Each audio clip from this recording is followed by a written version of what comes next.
শৰৎকাল অহাৰ লগে লগে প্ৰকৃতি হৈ পৰে বিনন্দীয়া। আহিনৰ আকাশত শুকুলা মেঘে কৰে লুকা-ভাকু। এই শৰতৰ আহিন মাহত আহিনৰ পৰশ লাগি শান্ত হৈ পৰা নদ নদীসমূহৰ পাৰে পাৰে শুভ্ৰ কহুৱাৰ ফুলেৰে শিলখিলনিয়ে মোহিত কৰি তোলে মনবোৰ। শেৱালিৰ তলসৰা ফুলবোৰে মন পুলকিত কৰি তোলে। চোতালৰ দুবৰি দৰাটো নিয়ৰ মুকুতা সৰি সুন্দৰ প্ৰাকৃতিক দৃশ্যই মনলৈ এক সুন্দৰ ভাৱ দাঙি তোলে। চাওক আমাৰ আজিৰ এই প্ৰতিবেদনটি। শৰৎকাল অহাৰ লগে লগে প্ৰকৃতি হৈ পৰে বিনন্দীয়া। আহিনৰ আকাশত শুকুলা মেঘে কৰে লুকা-ভাকু।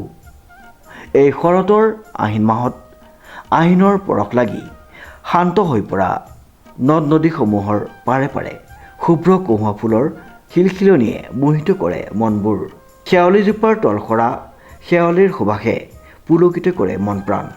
আগচোতালৰ দুবৰি দৰাটো নিয়ৰৰ মুকুতা সৰে। পুৱাৰ প্ৰভাতী সূৰুজৰ পোহৰত তিৰবিৰাই উঠে মণি মুকুতাৰ দৰে নিয়ৰৰ টোপালসমূহ। মুঠৰ ওপৰত আহিন মাহ অহাৰ লগে লগে প্ৰকৃতিয়ে ৰূপ সলাই এক বিনন্দীয়া ৰূপত ধৰা দিয়ে। এতিয়া অকণমান উপভোগ কৰোঁচোন আহক শৰৎকালৰ এই বিতোপন ছবিসমূহ।